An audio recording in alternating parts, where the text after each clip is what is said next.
apparently there's an issue with GenG coaching staff. I just saw this right now because I'm doing like a VOD review of GenG versus T1. I wanted to look at some of the situations more in depth.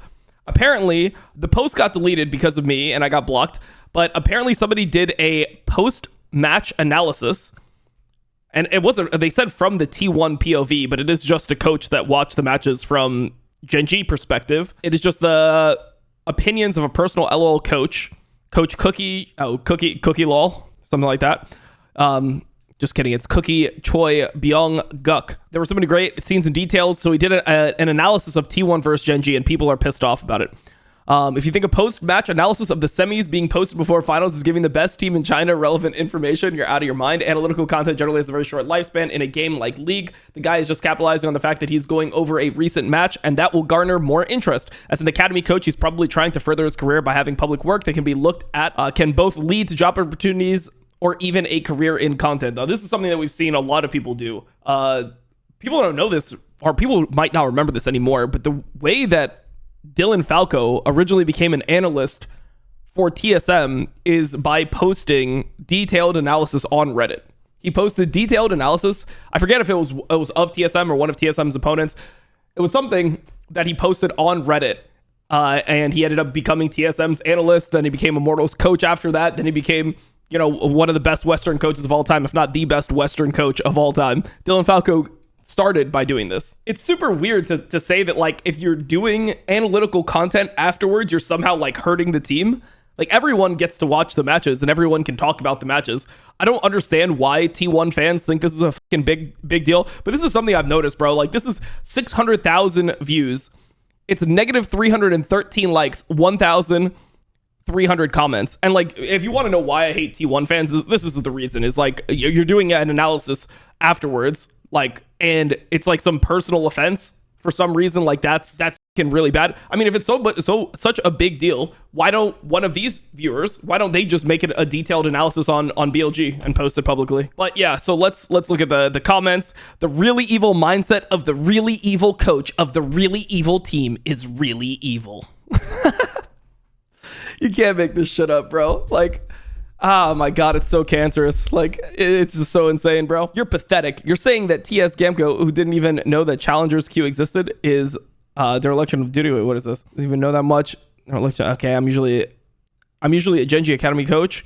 The person who probably talks about it knows that it will be controversial, so he wrote it in the first line that it's his personal opinion and not GenG's opinion, which means he knows that if he speaks from GenG position, there would be problems. Like pictures. Well, no, it's because he doesn't want to say that this is from GenG because he's part of GenG and he doesn't want to leak stuff from the GenG organization. He doesn't want to be like breaching the trust of the company that he works for. So he's just doing an analysis that we all saw. And I'm going to do this. What is wrong with breaking down? What the is going on, bro? Why are people mad at analysis post-match? What, you're not allowed to VOD review anymore? Like, how mentally fucking ill are we going to get, bro? Like, it's actually so insane to me that stuff like this is a talking point. Why can't you post your own analysis? Well, it's sus because he's from GenG. It has nothing to do with the analysis. But like, the analysis, so wait, as long as he is not revealing privileged information and he's not like showing off things that T1 does in scrims, if he's just basing it all off the matches that were played, and he is just showing what T1 did well, why is that an issue? 10 minutes in, Dom is already screaming at the clouds. I just don't get it. Like, I just don't understand why this mental illness is allowed to go on in this community. And like, these people are just going to go in society and we're just going to live amongst them and we're going to pretend like it's normal and we will have no idea who they fucking are. Starting with the T1 fans, right? Well, because the reason why I didn't even know about this until right now, you're watching me find out about it live. I just tweeted out, I'm like, hey guys, I'm going to be doing a stream in 45 minutes. We'll do an in-depth VOD review of T1 versus GenG. I'm going to talk about World Finals and react to the format change. Should have put format changes because there's multiple different format changes. And then everyone was responding, why are you leaking T1 strats? Be careful going in depth on T1 semis before finals. Apparently that's illegal. Don't analyze T1 vision and jungle pathing or they will come for you. Like, I was not on the internet in the last like 3 hours, right? I was just chilling, living my life. So I had no idea. So I was like, why is everyone commenting this? Did I miss something? And then people linked me this, which is what I'm reading right now from FM Korea. The Chakra's message here. For whoever is still asking, this is Chakra's quoting somebody. For whoever is still asking, an academy coach posted on KR forums of a breakdown analysis of how T1 won the semis. A very detailed analysis from T1 POV right before finals. It's not a meme. No. Dude, people, I'm so tired of people saying that other people are baiting when they're not baiting. It's so obvious that T1 fans are pissed off by this. And like, I always see you respond to like super retarded T1 fans. You'll respond to them and they'll be like, dude, you're just getting baited. It's like, no, they're it's not some fucking psyop where they're like, oh, like we're going to all get together, right? And we're just going to be mentally ill. There's going to be a post. We're going to put it on FM Korea. We're going to have 600,000 views on it. And we're going to leave 1,000 hate comments, 1,000 plus hate comments on the thread. And the whole reason we're doing this is to make ourselves look mentally ill. But in reality, it's all a fucking joke. I'm so tired of people saying people are baiting. They're not baiting. There's just a lot of fucking stupid people out there, bro. This article is not written from GenG's perspective, but is written on the personal opinions of an LOL coach. This is Coach Cookie, okay. There are many great scenes and details in the semifinal match where T1 showed off their great skills. From a coach perspective, T1's expansion of the Vision battle concept and their move to attack Lehens were really impressive. It is said that in pro team games, 6 vision wards are used. This is a strategy to refill 3 Sightstone wards before the objective appears. This strategy works by the following mechanism. Okay, so what you do is you place your wards, you base, and then you have more wards that you can use to replace the wards that are already on the map. You can only have 3 wards at a time, so you put down your wards and then you have wards to replace the wards that are up. Okay, the cooldown of the opponent's control wards, vision, stone wards, lenses, and other accessories is limited. Wards, lenses, and control wards are consumed to break the dark field to remove the 3 wards previously placed. There is no consumable to remove the 3 additional Sightstone wards that were refilled. Objective fights become difficult due to lack of visibility. Here's an example. Okay, so you put your wards down, then you base, you have more wards. Then when they clear your wards, you replace the wards, then they have nothing to clear the wards. Let's assume the red team gets the vision before Baron. In this case, in order for the blue team to take support to take vision on Baron, they must regain allied blue vision. So boom. By the time the blue team support got Baron vision, he already had used up 2 out of his 4 vision wards to break through the bush. I've already used one I've already used 1 lens to break the enemy wards, and also used a control ward on the C-shaped bush. We call it the dick bush, bro. Instead of C-shaped bush, this bush, it's the dick bush. See this right here? That's the dick. Look, dick, the pubes, aka the bush on the end of the dick. Dick bush, dick bush, dick bush, dick bush.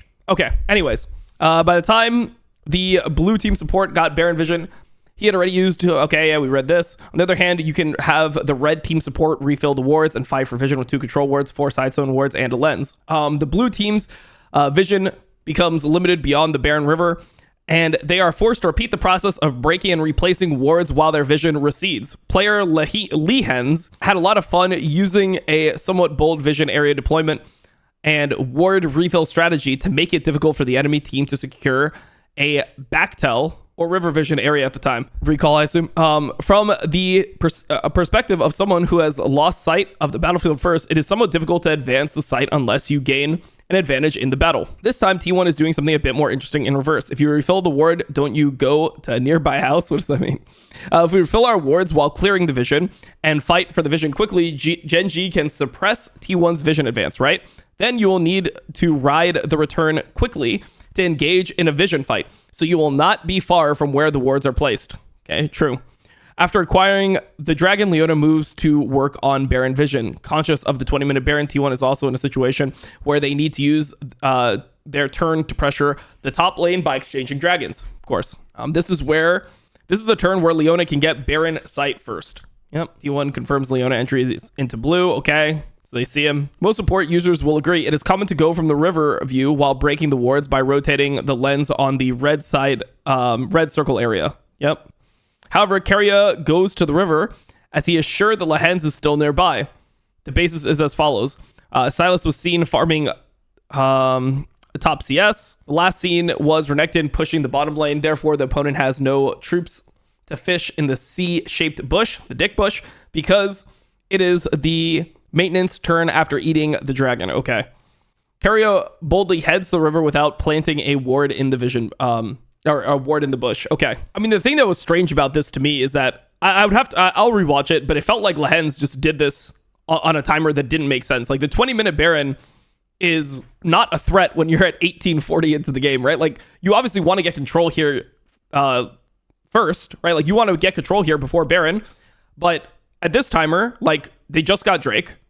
Canyon wants to clear his bot side camps. Then when Canyon rotates up, then you could make this play. You could go get vision together, or Canyon can skip camps, but I feel like there's a way that you can do this safely, and it's 1840. Like, you don't need to get control this early on the map. Also, enemy team knows you were just bot side because they saw that the dragon has been slain, so it's very risky to be where Lehens is currently. T1 succeeds in cutting off the return of player Lehens with a confident move. Because of this, GenG was constantly aware of T1's Baron rush, but loss of visibility, which became the stepping stone for T1 to successfully hunt Baron, which was the turning point of the first game. I mean, the thing about that was, sure, you can say that was a turning point, but they literally had a ward on Baron. They saw T1 kill the ward on Baron, and they just didn't think that T1 would be ballsy enough to start it for some reason, which is like, I feel like the worst mentality you could ever have against T1, because T1 is the type of team that is super ballsy when it comes to Baron starts. They're the most ballsy Baron start team in the entire world.